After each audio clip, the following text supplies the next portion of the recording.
उसके 2 घंटे बाद ही शासनादेश जारी हो गया था और आयु सीमा में 3 वर्ष की छूट प्रदेश के और अन्य प्रांतों के नौजवानों को मिली। और जो मुख्यमंत्री जी की मंशा है कि इस प्रदेश में एक ऐसी भ्रष्टाचार मुक्त शासन प्रशासन हो जिसमें पुलिस का बहुत बड़ा योगदान रहता है और पहले भ्रष्टाचार और जातिवाद के द्वारा नियुक्तियां हुआ करती थी पुलिस में, इस बार ईमानदारी के साथ हो रही है। इससे पहली बार भी ईमानदारी से हुई थी हमारी सरकार में। हमारे युवा उसका लाभ उठाएं और मुख्यमंत्री जी के विचारधारा और मंशा के अनुरूप एक नई पुलिसिंग उत्तर प्रदेश में देने का काम करें। तो मैं समझता हूं कि विकास के नाते और कानून व्यवस्था जो प्रदेश में कायम हुई है, एनसीआर सबसे ज़्यादा प्रभावित था कानून व्यवस्था को लेकर। देखिए, भारतीय जनता पार्टी का जो तैयारियां हैं वो चुनाव को लेकर के नहीं होती हैं। हम लोग पूरे 5 साल सेवा करते हैं, चाहे केंद्र की हमारी सरकार हो आदरणीय मोदी जी के नेतृत्व में और चाहे योगी जी के पिछले 7 वर्षों का लगभग जो सरकार है। हम लोग चुनाव को लेकर तैयारी नहीं करते, हम जनता की अनवरत सेवा करते हैं। चुनाव के परिणाम में तो वो अपने आप तब्दील हो जाती है। यूपी पुलिस भर्ती की आयु सीमा बढ़ा दी गई है और इस प्रक्रिया में जो महत्वपूर्ण किरदार रहा वो 2 विधायकों का रहा और दोनों विधायक बीजेपी के हैं। लेकिन जब ये फैसला हुआ कि आयु सीमा बढ़ाई जाएगी, उसके बाद एक नेता का ट्वीट भी आता है और उस ट्वीट के बाद राजनीति है जो थोड़ी सी अलग मोड़ ले रही है। लेकिन बातचीत करेंगे उन दोनों विधायकों से और परिचय करवा देते हैं। हमारे साथ जेवर के विधायक हैं धीरेन्द्र प्रताप सिंह जी और बुलंदशहर अनूप शहर से विधायक हैं संजय शर्मा जी। बातचीत करेंगे। सबसे पहले आपसे जानेंगे, आप और संजय शर्मा जी दोनों लोग सीएम के पास पहुंचे, क्या आप लोगों ने ऐसी कौन सी बात कही जिससे तुरंत प्रभाव हुआ और आयु सीमा बढ़ा दी गई? देखिए, जनप्रतिनिधि होने के नाते हम लोगों का यही काम होता है कि सरकार के संज्ञान में आवाम की आवाज़ को लाएं। तो 23 तारीख को मेरे क्षेत्र के असंख्य नौजवान काफ़ी पीड़ित होकर मेरे पास आए और बताया कि हमारे साथ बहुत बड़ा अनर्थ होने जा रहा है। क्योंकि अगर सरकार और शासन ने 5 साल तक भर्ती नहीं निकाली तो उसमें हमारी क्या खता है। प्राकृतिक आपदा आई, 2-3 साल कोरोना का दौर रहा, उस वक्त भर्ती नहीं निकली तो हमारी क्या खता है। अब हम लोगों को जो पहले तो हम छोटे थे इसलिए नहीं बैठ पाए, हमारी उम्र कम थी 18 साल से, और अब चूंकि ये 5 साल बाद निकली है तो अब हम बड़े हो गए, तो ये हमारे साथ बहुत बड़ी हक तलफी हो जाएगी। इसलिए आप जो है विधायक होने के नाते हमारी इस बात को सरकार तक पहुंचाइए और हमें हमारा हक दिलवाइए। तो तभी 23 तारीख को ही एक पत्र के माध्यम से मैंने मुख्यमंत्री कार्यालय को अवगत भी कराया और दूसरे दिन मुख्यमंत्री जी ने उस पत्र को पढ़ा भी, और उसके बाद हम दोनों ही विधायकों ने समय लिया और हम 27 तारीख को माननीय मुख्यमंत्री जी से 5 बजे मिले। तो प्रदेश के मुखिया ने समझा नौजवानों की आवाज़ को और तत्कालीन उन्होंने डीजीपी और प्रमुख सचिव गृह को वहीं अपने आवास पर बुलाया और उनसे कहा कि नौजवानों के हित में फैसला लिया जाना आवश्यक है, इसलिए इसमें आप निर्देश जारी करें। और ये सही बात है कि जो हमारे भारतीय जनता पार्टी के विधायकों द्वारा उठाई जा रही है और ये लाभ मिलना ही चाहिए उन नौजवानों को, तो उसके 2 घंटे बाद ही शासनादेश जारी हो गया था और आयु सीमा में 3 वर्ष की छूट प्रदेश के और अन्य प्रांतों के नौजवानों को मिली। तो मैं इसके लिए धन्यवाद करना चाहूँगा प्रदेश के मुख्यमंत्री जी का कि उन्होंने जनभावनाओं के अनुरूप सबका साथ, सबके विकास की भावना को अपने हृदय में रखते हुए ये बहुत ऐतिहासिक निर्णय प्रदेश के और अन्य प्रांतों के उन नौजवानों के हित में लिया है जो इसके लिए पात्र थे और यह उनका हक भी था। ऐतिहासिक निर्णय है। आप भी गए थे धीरेन्द्र जी के साथ, लेकिन आरएलडी के जो मुखिया हैं जयंत चौधरी, उन्होंने एक ट्वीट किया और कहा कि सीएम साहब को धन्यवाद और उन्होंने जन्मदिन के मौके पर मुझे बहुत अच्छा गिफ्ट दिया, यानी उनकी भी ये इच्छा थी। कहीं जयंत चौधरी पॉजिटिव लग रहे हैं क्या बीजेपी के लिए पश्चिम उत्तर प्रदेश? देखिए, तो आपने राजनीतिक प्रश्न कर दिया, लेकिन उन्होंने अगर ऐसा ट्वीट किया तो मैं तो यही कहूँगा कि हमारे मुख्यमंत्री जी ने, क्योंकि ये प्रश्न युवाओं का था, युवाओं के भविष्य का था और युवा सबके लिए बराबर है, और हमारे मुख्यमंत्री जी इतने संवेदनशील हैं कि जब हमने गंभीरता के साथ इस प्रश्न को उठाया और बल्कि हम लोगों ने 27 तारीख का समय लिया था माननीय मुख्यमंत्री जी का, फिर पता चला कि फॉर्म 27 से शुरू हो जाएंगे, तो हम लोगों ने 26 को कहा, उन्होंने 26 का ही समय दिया। हम दोनों विधायकों ने जाकर के बात को रखा और उन्होंने बहुत संवेदनशीलता दिखाते हुए युवाओं के पक्ष में निर्णय लिया।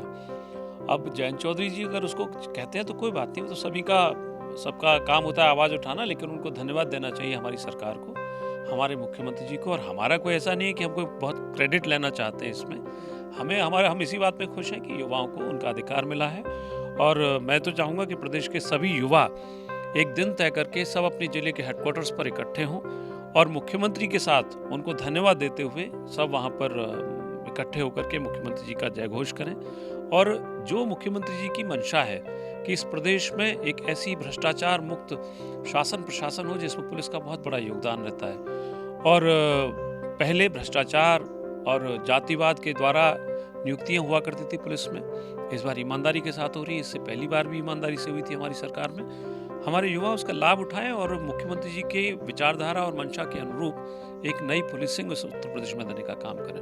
जिलेन जी, आप नोएडा से आते हैं, जेवर विधानसभा से आप विधायक हैं और फिर से एक बार आप जीत कर आए। पश्चिमी उत्तर प्रदेश का जो समीकरण है वो विधानसभा चुनाव में कहीं कहीं किसी जिले में बीजेपी को बहुत डैमेज हुआ। लोकसभा का चुनाव आ रहा है, धरातल पर भारतीय जनता पार्टी मिशन 80 की तैयारी कर रही है। पश्चिम को लेकर क्या तैयारी, अगर आपसे जाने, नोएडा, बुलंदशहर और तमाम जो अन्य जिले हैं जहां बीजेपी को विपक्ष से चुनौती मिलती है, क्या तैयारी है, कितना मजबूत देखते हैं खुद को आप? देखिए, पश्चिम इस बार जो है लोकसभा के चुनाव में आधार बनेगा भारतीय जनता पार्टी को बहुमत दिलवाने के लिए, क्योंकि पश्चिम उत्तर प्रदेश ने एक ऐसा मुकाम हासिल किया। जैसे मैं बात करूं डेवलपमेंट की, तो अंतर्राष्ट्रीय एयरपोर्ट वहाँ बनना है, एनसीआर क्षेत्र में फिल्म सिटी वहाँ आने जा रही है, मेडिकल डिवाइस पार्क इस देश में 5 मिले थे, जो एनसीआर को ही उत्तर प्रदेश को 1 मिला था, वो भी एनसीआर में बनना है।